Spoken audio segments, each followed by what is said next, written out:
Hai, Assalamualaikum warahmatullahi wabarakatuh. Selamat petang semua.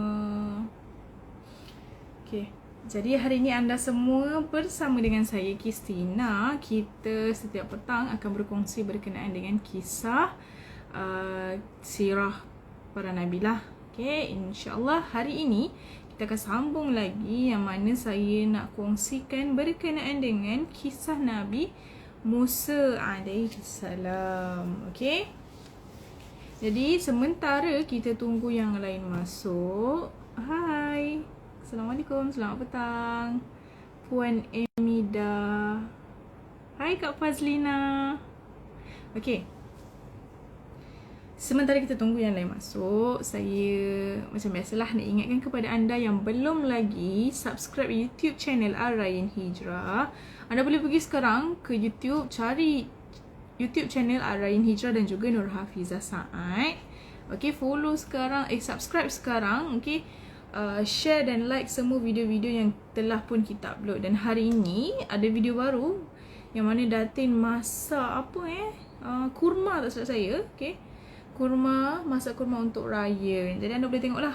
Dan selain itu, kita ada jugalah video-video kucing Datin. Okay, dan ada juga video-video ilmiah daripada Ustazah Hana dan kisah sirah daripada saya sendirilah. Okay, baik. Selain daripada YouTube, kita juga ada di FB page. Okay, FB page anda boleh cari Ar-Rayyan Hijrah dan juga Nur Hafizah Saad. Okay, dan like kita punya page dan share kepada orang ramai di FB. Sebab kita pun baru nak up di FB. InsyaAllah semoga anda semua dapat membantu juga orang lain yang mencari Al-Quran yang sesuai untuk mereka. Nak bantu mereka ni. Okay, sebab Ar-Rayyan Hijrah, kepakaran kita adalah membantu anda untuk khatam Al-Quran dalam masa yang cepat. Waalaikumsalam warahmatullahi wabarakatuh. Tak sabar nak dengar sambungan kisah Nabi Musa. InsyaAllah kita akan sambung sekejap je lagi. Kita tunggu lagi ramai orang masuk. Tak pun mana yang ada dalam live petang ni, anda boleh share link. Okay, share link live petang ni dekat DM kawan-kawan anda. Okay, hai Kak Julie Suhana. Hai Puan Hidayah ke? Hai, selamat petang. Waalaikumsalam warahmatullahi wabarakatuh. Waalaikumsalam. Okay, baik. Semalam saya dah kongsikan kepada anda semua yang mana kisah Nabi Musa AS, macam mana baginda dilahirkan. Okay, sangat susah. Sebab apa? Ibu baginda iaitu Yukabat terpaksa sorok-sorok sebab takut nanti anak yang dilahirkannya iaitu Nabi Musa akan dibunuh oleh polis Raja Fir'aun lah. Okay, jadi kelahiran Nabi Musa pun tak diketahui sesiapa. Okay, dan ibu Nabi Musa iaitu Yukabat sendiri yang melahirkannya. Sampailah pada satu hari Nabi Musa dihanyutkan ke dalam air, dalam sungai Nil dan menghala ke istana Raja Fir'aun. Dan akhirnya isteri kepada Raja Fir'aun iaitu Asiyah ambilnya dan bawa pulang ke istana. Dan inilah yang saya akan kongsikan kepada anda hari ini. Kita akan sambung apa yang Asiyah buat setelah dia pungut Nabi Musa AS. Okay, Waalaikumsalam warahmatullahi wabarakatuh. Hai Kak Julie. Belajar apa hari ini? Kita tak belajar. Anda cuma pinjamkan saya telinga anda untuk dengarkan kisah berkenaan dengan Nabi Musa AS. Boleh? Okay. Jadi sebelum saya mulakan, sama-samalah kita mulakan perkongsian petang ni dengan bacaan doa. Bismillahirrahmanirrahim. Alhamdulillahirrabbilalamin. Ar-Rahmanirrahim. Maliki yawmiddin. Iyyaka na'budu wa iyyaka nasta'in. Ihdinas siratal mustaqim. Siratal ladzina an'amta 'alaihim ghairil maghdubi 'alaihim waladdallin. Amin. Bismillahirrahmanirrahim. Allahumma aftah alaina hikmataka wa anshur alaina min khaza'ini rahmatika ya arhamar rahimin. Rabbi shrah li sadri wa yassir li amri wahlul 'uqdatam min lisani yafqahu qawli. Allahumma faqihna fid din wa 'allimna ta'wil. Amin amin ya rabbal alamin. Amin. Waalaikumsalam warahmatullahi wabarakatuh. Selamat petang semua. Apa khabar? Dah bersedia ke untuk perkongsian kita petang ni? Walaupun tak ramai tak mengapa. Saya kira hari ini Allah rezekikan mungkin dalam beberapa orang ni. Mungkin tak ramai tapi Allah bagikan mereka ni manfaat yang banyak ke kan? InsyaAllah semoga Allah jaga anda sebaiknya. Adalah kan mungkin Allah nak bagi ni. Sebab tu hanya anda yang walaupun ada dalam kurang daripada 10 orang ni, walaupun kurang daripada 10 orang, mungkin Allah nak bagi sesuatu kepada anda. Okay, dapat masa untuk mendengarkan kisah-kisah macam ni pun rezeki juga daripada Allah. Jadi bersyukur. Okay. Baik, saya mulakan kisah hari ini. Dah makan? Alhamdulillah saya dah makan. Kita nak kongsikan dengan anda petang ni kisah berkenaan dengan Nabi Musa AS. Boleh ke? Boleh saya mulakan? Dah bersedia?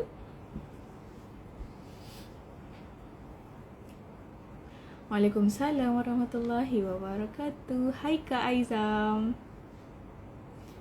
Boleh, okey. Baik, saya mulakan, okey. Okey. Jadi, setelah Asia, okey, masa Asia mandi di tepi sungai dan bersama dayang-dayangnya, okey. Jadi Asia ternampak satu kotak kayu yang mana berisi seorang bayi dan itulah Nabi Musa alaihissalam. Okay, jadi semalam saya dah kongsikan yang mana setelah saja Asiyah ambil ataupun dokong anak tersebut, Nabi Musa ni, okay, jadi penyakit kulit yang ada pada Asiyah terus pulih. Okay, dan hal ni menyebabkan Asiyah nak sangat-sangat jaga Nabi Musa ni sebagai anaknya sendiri. Okay, jadi Asia pun bawalah Nabi Musa AS. Dia mempersembahkan kepada suaminya iaitu Fir'aun. Okay. Jadi sepanjang Musa dihanyutkan ke dalam sungai, okay, sebenarnya Maryam iaitu kakak kepada Nabi Musa telah pun memperhatikan ke manakah sampainya adiknya itu tadi, hanyut ke mana. Okay. Jadi setelah Maryam melihat Asiyah ambil anak tersebut, maka Maryam pun berlalu pulanglah. Dia pulang. Okay. Jadi Asiyah pun bawa balik ke istana hadap kepada suaminya Fir'aun. Okay. Jadi setelah Musa berada di hadapan Fir'aun, rupa-rupanya Asiyah telah tersalah anggap. Okay. Macam mana? Sebaik saja Fir'aun memandang kepada bayi yang sedang berada di atas dua lengan isterinya. Lalu Fir'aun pun bertanya kepada Asiyah. Dia cakap, apa benda yang sedang kau kendong itu, wahai Asiyah? Okay, Fir'aun tanya. Jadi Asiyah pun menjawab, seorang bayi kanda. Okay. Lalu mata Asiyah ni macam nak pujuk lah supaya Fir'aun menerima apa yang dibawanya tu. Okay, anak tu, supaya terima anak tu untuk dia nak jaga. Okay. Jadi Fir'aun tanya lagi, kau dapat daripada mana? Lalu Asiyah pun menjawab, Dinda perolehi dia dari sungai. Dia dihanyut oleh ibunya barangkali. Jawab Asiyah dengan lebih tegas lah. Jadi Fir'aun pun tanya lagi, lelaki lah budak tu? Ya. Lepas tu Fir'aun terus panggil pengawal dia. Pengawal bawa budak tu keluar dan bunuh dia segera. Okay. Dia sampai satu tahap tu Fir'aun rasa takut. Dia bimbang kalau anak itu adalah anak yang mana dalam mimpinya satu hari nanti akan memusnahkan dia. Okay. Jadi Asiyah pun bila mendengarkan disuruh suami dia nak bunuh anak tu, jadi dia kecut perut. Okay. Lalu dia pun perlahan-lahan mendekati suaminya. Dia ukir senyuman. Dia mulalah macam untuk memujuk, okay, memujuk Fir'aun ni untuk terima juga, jangan apa-apakan anak ini. Okay, dia terus mendekati Fir'aun. Okay, dia pujuk. Okay, lalu dia cakap macam ni. Kanda, kenapa Kanda mahu mengapa-apakan kanak-kanak yang masih belum mengerti sesuatu apa pun ini? Okay, bukankah dia akan memberi faedah kepada kita? Tidakkah Kanda terfikir bila dia besar nanti, dia akan menggalas ataupun mengganti diri ataupun kerajaan Kanda? Okay, ada kebaikan lah untuk mereka. Dan kerana setelah dewasa nanti, dia hanya akan mengenal Kanda sebagai ayah dan Dinda sebagai ibu. Dan dia akan menganggap kita benar-benar adalah ayah dan ibu kandungnya, kata Asia. Lepas tu, apa lagi yang Fir'aun jawab? Fir'aun kata begini. Tapi, bukankah Kanda ini sedang diancam oleh seorang bayi dari anak orang Israel? Mungkin budak ini anak orang Israel, sebab tu bayi ini mereka buang. Okay, itu anggapan Fir'aun. Jadi Fir'aun pun bagi alasan. Okay. Jadi Asia pun berkata lagi, Kanda, kanak-kanak ini sekali-kali tidak akan menjadi musuh kita setelah dia besar nanti. Biarpun seandainya dia adalah anak orang Israel. Okay, lalu sambung lagi, Fir'aun kata lagi, kenapa Dinda berkata begitu? Tingkah Fir'aun dengan rasa yang tak sabar. Jadi, kerana setiap didikan akan menjadi anak, jawab Asia. Okay. Asia cakap, kerana setiap didikan akan menjadi anak. Okay, jadi Fir'aun pun serba salah, nak dibunuh, dia bimbang isterinya akan hilang akal, terfikir-fikir pasal anak ni. Lalu dia pun mulai reda, hatinya semakin sejuk. Okay, lalu dia terimalah isterinya untuk menjaga anak tu tadi. Okay. Jadi Maryam, iaitu kakak kepada Nabi Musa AS pun pulanglah ke rumah, beritahu ibunya bahawa adiknya telah masuk ke dalam terusan istana Fir'aun. Okay, dan diambil oleh isteri Fir'aun. Dan menyebabkan Yukabat ni, ibu kepada Nabi Musa AS ni, terasa nak sangat tahu apa yang jadi kepada anaknya setelah masuk ke terusan istana Fir'aun tu, kemudian diambil oleh Asiyah ni tadi. Okay. Jadi tanpa berlengah, dia suruh anak perempuannya tadi, Maryam ni, masuk ke dalam istana. Okay.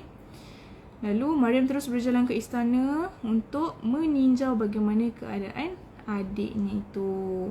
Jadi tak kali dia sampai di pinggir halaman istana Fir'aun, dia mendapati adiknya sedang menangis. Okay, adiknya sedang menangis di pangkuan dayang-dayang istana. Okay, kenapa Musa menangis? Okay, jadi sebenarnya beberapa orang perempuan penyusu telah dicari oleh Fir'aun. Fir'aun cari orang yang boleh menyusukan Nabi Musa AS. Okay, banyak dah ni, bertukar bersilih-silih ganti. Tetapi Nabi Musa AS enggan menyusu. Dia tak nak menyusu. Seorang perempuan pun daripada orang yang telah dicari oleh Fir'aun ni, seorang pun dia tak nak. Okay, sebab apa? Sebab Allah jaga Nabi Musa AS ni untuk ibunya Yukabat, seperti janji Allah.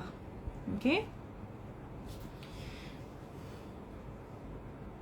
Jadi keengganan Nabi Musa AS untuk menyusu tu merisaukanlah.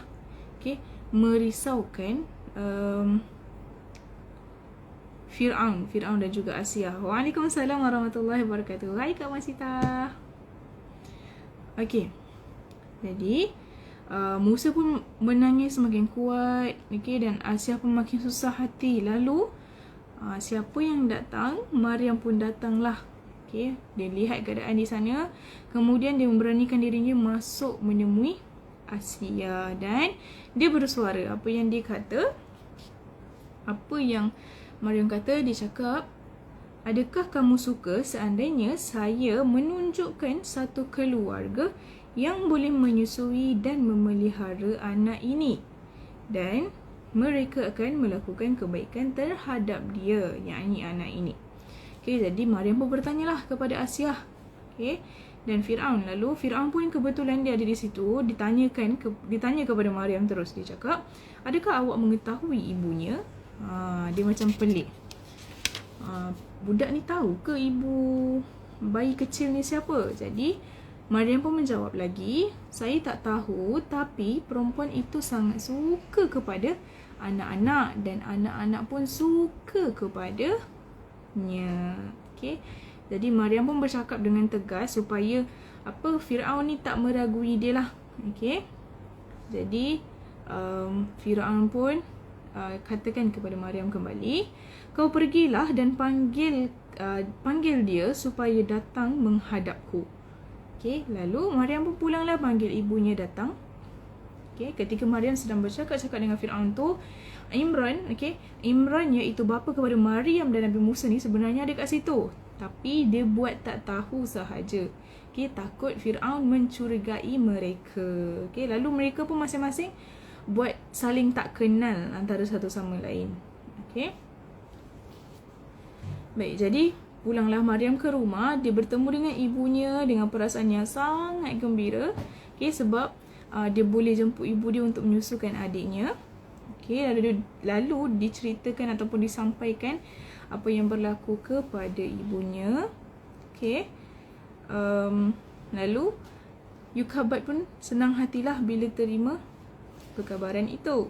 Okay, Waalaikumsalam warahmatullahi wabarakatuh. Hai Kak Mazina, selamat petang. Okay, kita sambung. Jadi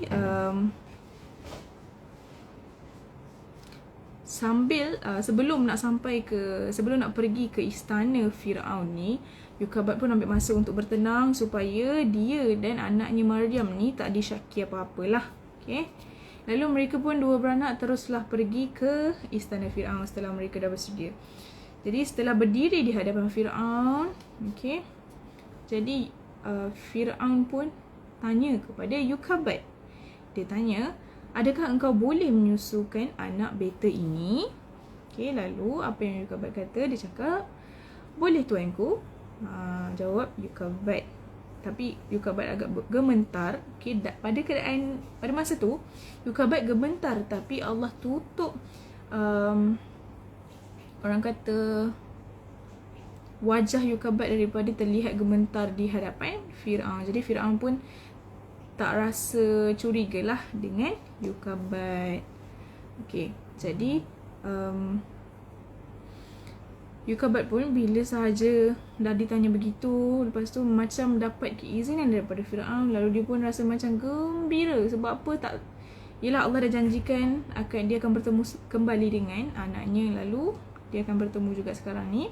Okay, setelah mendengar jawapan Yukabat yang begitu yakin, lalu Firaun bertanya lagi, adakah kamu ni termasuk dengan keluarga anak ini? Ditanya. Lalu Yukabat pun jawablah. Dia cakap, tidak, saya bukan termasuk keluarga kanak-kanak ini. Kenapa Yukabat cakap tidak? Sebab yelah, kalau dia bagi tahu pastinya anak tersebut kena bunuh. Okay, dan dia juga, Yukabat ni yakin kepada Allah yang Allah akan lindungi dia dan anaknya. Lalu jawablah sebegitu. Tak ada masalah. Okay, tak ada masalah untuk kita berbohong demi keselamatan keluarga. Dan hukum pun memberi jalan untuk berbohong pada saat-saat seperti ini. Okay, jadi tak perlu risaulah. Dan setelah Firaun pun berdiam diri, okay, dia terus tunduk tanpa bersuara lagi. Asia pun hulurkan Musa kepada Yukabat, dan Yukabat pun sambutlah anaknya itu tadi dengan sangat-sangat gembira. Sebab apa? Dia dah rindu kepada anaknya walaupun baru saja terjadi perkara tu. Okay. Lalu dia terus menyusukan Musa. Okay, lalu bila sahaja Musa melihat ibunya, dia pun rasa nak menyusu. Jadi dia menyusu. Terkejutlah Firaun sebab banyak-banyak perempuan yang didatangkan, seorang pun Nabi Musa tak nak menyusu. Tetapi bila sahaja Yukabat datang, Nabi Musa menyusu dengan baiknya. Okay, sampailah dia tertidur. Lepas tu tiba-tiba Firaun pun bertanyalah, wahai perempuan, sekiranya kamu bukan daripada keluarga kanak-kanak itu, mengapakah dia hanya mahu susu kamu? Okay, kenapa tidak perempuan-perempuan yang lain? Jadi muka Firaun pun time tu macam marah. Okay, meledak kemarahan dia, macam pelik lah, curiga kan dengan apa yang terjadi. Lalu apa yang Lalu apa yang Yukabat katakan? Dia kata begini, wahai tuanku, bukan kanak-kanak ini saja yang suka menyusu kepada saya, malah kanak-kanak yang lain ramai lagi yang suka menyusu dengan saya. Okay, lalu bila jawapan tu dikemukakan kepada Firaun, Firaun pun rasa macam, oh, yelah, patutlah kanak-kanak tadi yang Maryam ni katakan, kanak-kanak suka dia, logik lah dengan apa yang Yokabad katakan juga. Okay, jadi setelah mendengar penjelasan Yokabad, okay, Firaun pun menjawab lah, kalau begitu, engkau tinggallah di istana beta ini untuk mengasuh anak beta, maafkan saya, dan segala keperluan beta akan sediakan. Okay. Dan sebaik saja Yokabad mendengar kehendak Firaun, jadi Yokabad mula rasa macam tak senang jugalah. Kalau dia jaga anaknya di istana, maka dia tak boleh nak mencurahkan kasih sayang yang lebih kepada Nabi Musa. Sebab apa? Kalau dia mencurahkan kasih sayang yang lebih kepada Nabi Musa, maka seluruh isi istana akan pelik, akan rasa macam, dia ni tahu-tahu ibu kepada bayi ni. Jadi Yokabad tak nak benda ni berlaku. Lalu apa yang Yokabad buat? Dia cakap balik kepada Firaun. Dia katakan, wahai tuanku, hamba tidak dapat tinggal di istana tuanku. Ini kerana rumah hamba tidak ada penjaganya. Okay, biarlah hamba pelihara anak tuanku ini di rumah hamba sahaja.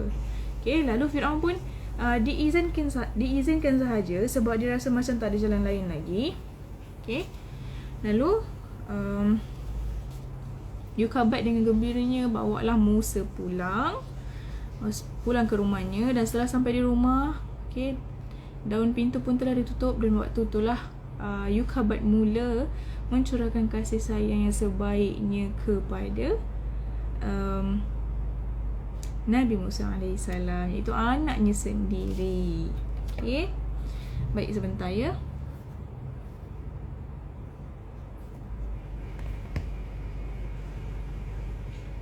Hai, Assalamualaikum, selamat petang yang baru masuk.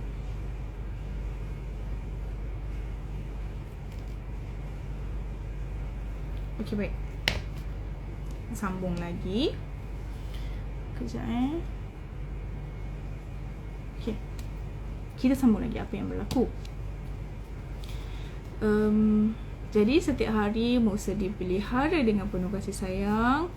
Okey, dan setiap hari dayang-dayang Asia akan datang untuk bermain dengannya lah, untuk bermain dengan Nabi Musa, untuk menjenguk Nabi Musa AS. Dan bukan sahaja dayang-dayang, tetapi Asia sendiri, iaitu isteri kepada isteri kepada Firaun juga datanglah untuk menjenguk anak angkatnya tu. Okay, untuk bermain juga. Dan kadang-kadang Asia bawa Nabi Musa ni berjalan-jalan bersia-sia di istana, baliklah ke istana sekejap, jalan-jalan. Okay, sama juga seperti Yokabad, dia pun pernah bawa anaknya kembali ke istana dan berjalan-jalan.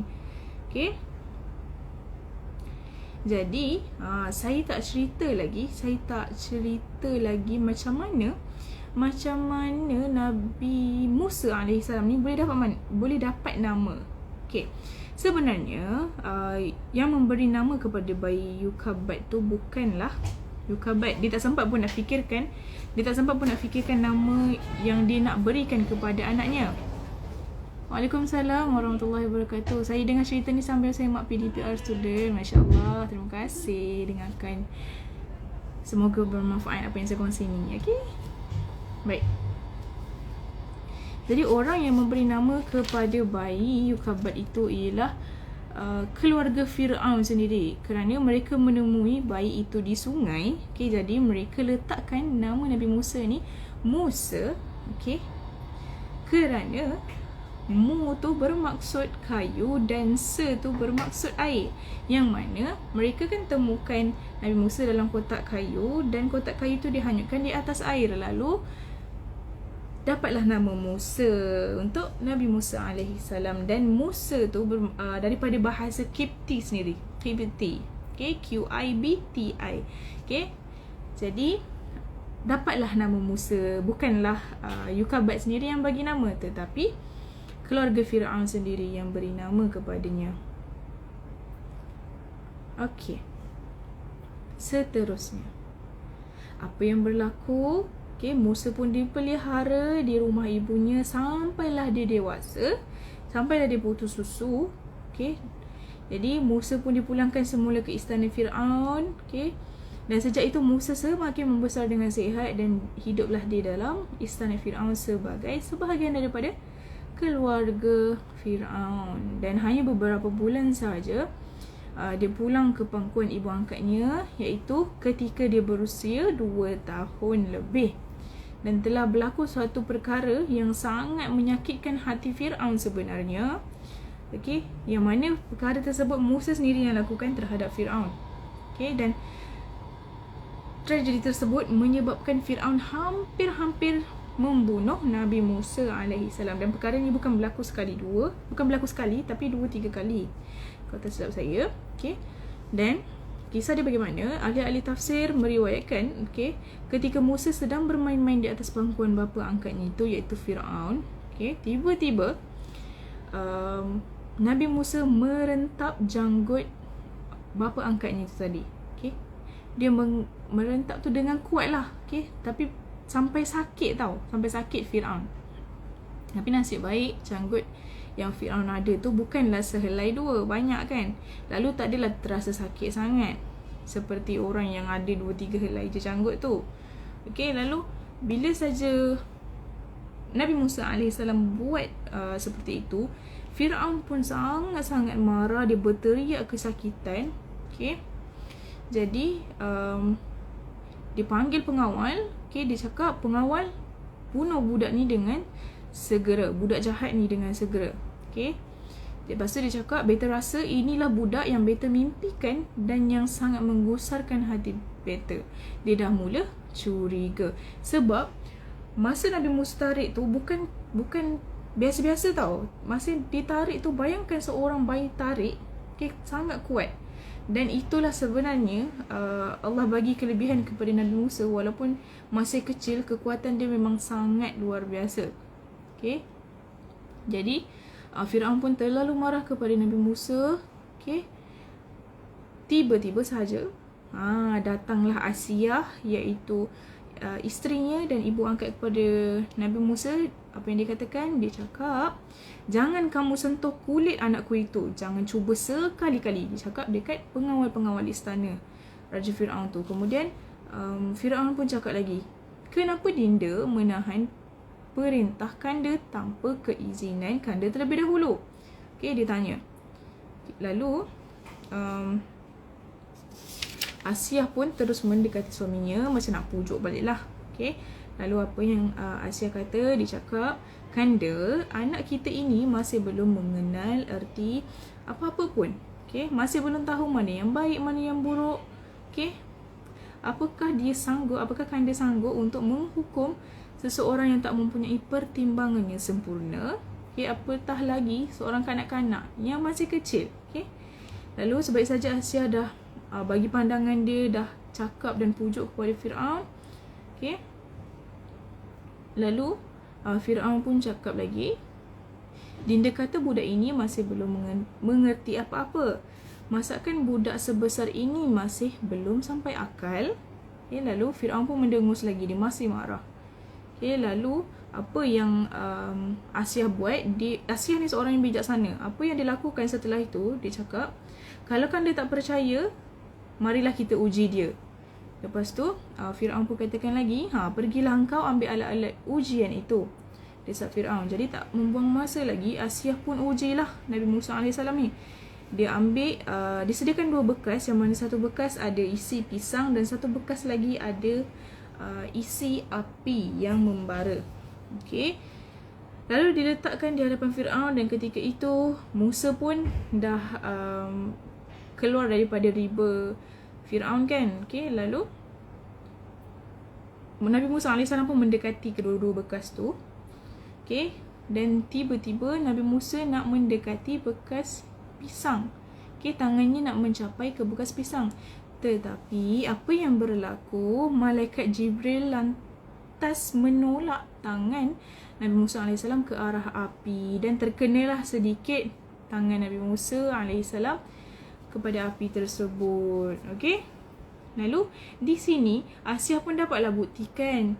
Okay, kanak-kanak yang sebesar itu, dia tak dapat lagi mempertimbangkan mana yang baik, mana yang buruk. Okay, jadi bila sahaja Fir'aun nampak, dia pun rasa macam, okay, tak apa, dia fahamlah. Okay, lalu kuranglah sedikit marah Fir'aun tu tadi. Okay, jadi kesan dari sebab dia memakan bara api itu telah menyebabkan lidah Musa menjadi kurang fasih. Dan sesetengah butiran kata-kata yang diucapkan menjadi kurang jelas. Okay, ada efek untuk Nabi Musa. Dan sebab itulah ketika Allah SWT memilihnya untuk diangkat menjadi pesuruhnya, Musa telah memohon agar dilantik juga saudaranya Harun sebagai Rasul pembantunya.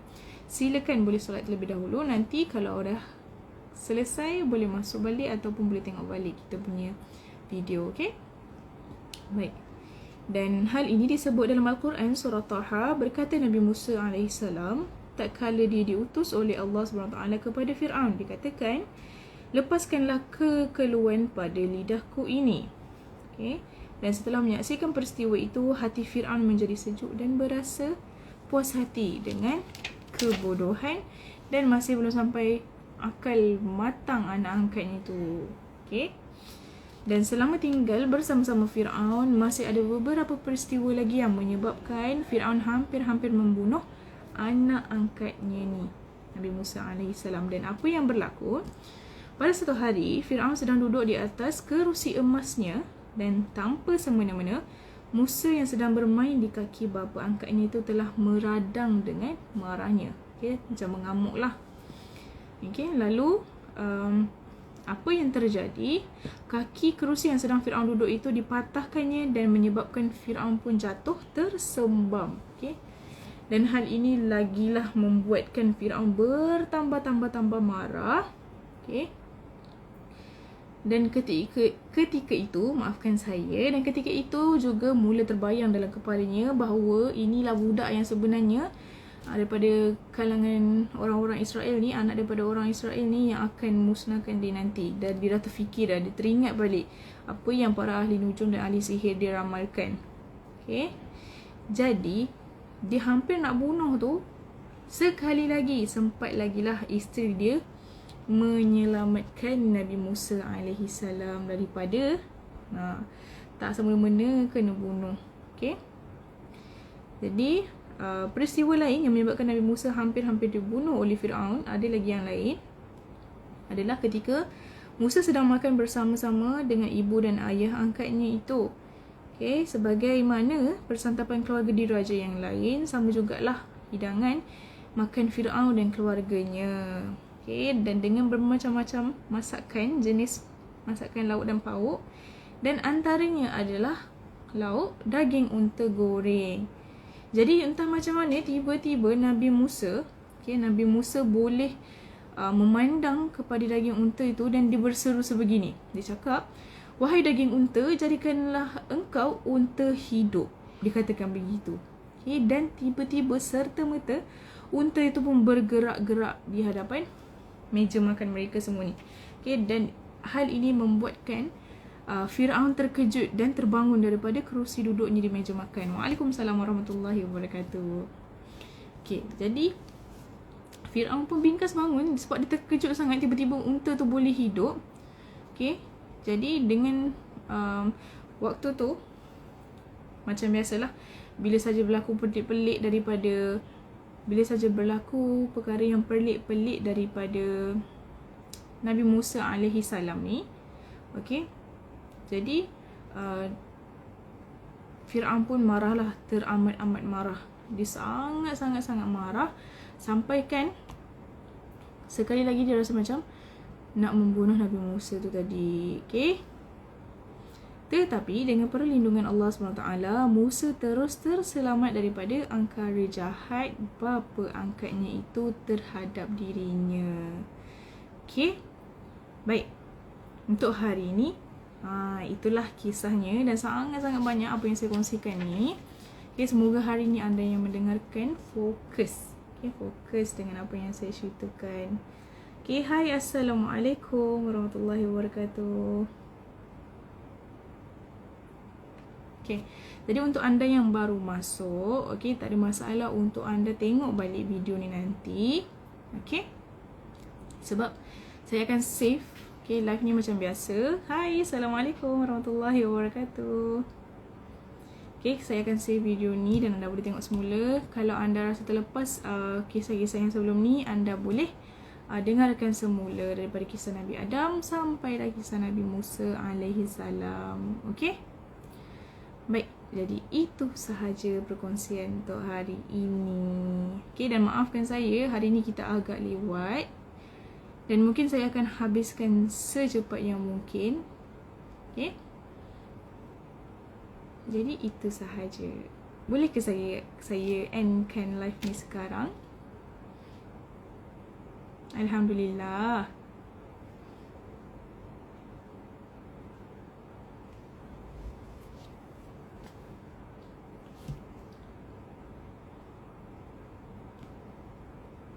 Hai. Apa khabar? Sebab okay, sekarang ni kita buat live di IG Ar-Rayyan Hijrah Global, di Ar-Rayyan Hijrah dan juga di TikTok. Okay, jadi untuk anda yang mungkin belum lagi follow IG Ar-Rayyan Hijrah Global, okay, daripada IG Ar-Rayyan dan juga Ar-Rayyan Hijrah di TikTok. Kalau anda belum lagi follow, anda boleh pergi follow kita punya IG Ar-Rayyan Hijrah Global Sembilan Berhad. Sebab di sana kebanyakan info berkenaan dengan Quran lah. Kita fokus kepada produk kita, insyaAllah. Okay. Dan kalau Ar-Rayyan Hijrah ni platform kita untuk kita post berkenaan dengan konten-konten kebanyakan berkenaan dengan datin sahajalah. Okay. Kalau nak tahu banyak tentang produk, sama ada boleh pergi ke IG kita Ar-Rayyan Hijrah Global Sembilan Berhad, ataupun boleh WhatsApp admin kita, ataupun boleh tengok kat website, ataupun anda boleh pergi sendiri ke IG master dropship kita ataupun dropship kita. Kalau anda boleh tengok dekat sini, kita ada seorang Ar-Rayyan Hijrah Masjitakis. Kita ada ke Masjitah. Sama-sama, Alhamdulillah. Sama-sama Kak Juli Sohana. Sama-sama Kak Fasina. Sama-sama Kak Masjitah. Okey je ya, Alhamdulillah. Sebab saya pun sebenarnya kena rushing. Jadi hari ini kalau saya live awal tak apa kan, tak ada masalah kan. Okay, baik, kita akhirilah perkongsian kita petang ni dengan tasbih kifarah dan surah Al-Asr. Bismillahirrahmanirrahim. Subhanakallahumma wa bihamdika asyhadu an la ilaha illa anta astaghfiruka wa atubu ilaik. Bismillahirrahmanirrahim. Wal 'asri innal insana lafi khusr illa alladhina amanu wa 'amilus solihati wa tawassaw bil haqq wa tawassaw bis sabr. Amin ya rabbal alamin. Bila live Ustazah? Yang bagi saya Ustazah, panggil saya Kristina sahaja. Okay, kita akan live untuk kisah sirah pada jam 4. Kita akan bermula sampailah jam 5. Okay, jadi untuk anda yang baru join Ar-Rayyan Hijrah punya IG, okay, selain daripada IG perkongsian saya sendiri berkenaan dengan sirah, ada lagi perkongsian daripada Ustazah Hana, okay, dalam jam 10 hingga 11. Okay, random topik. Okay, anda boleh belajar daripada Ustazah Hana. Okay, baik. Untuk hari ini kita dah selesai. Saya harap anda semua jelas dengan apa yang telah saya kongsikan. Semoga bermanfaat dan semoga apa yang saya kongsikan ni anda dapat sampaikan kepada orang lain jugalah. Okay, dapat jadikan contoh kisah-kisah sirah ni dalam kehidupan kita. Okay, baik. Jadi saya berundur diri dahulu. Terima kasih banyak-banyak. Minta maaf salah dan silap. Terima kasih. Assalamualaikum.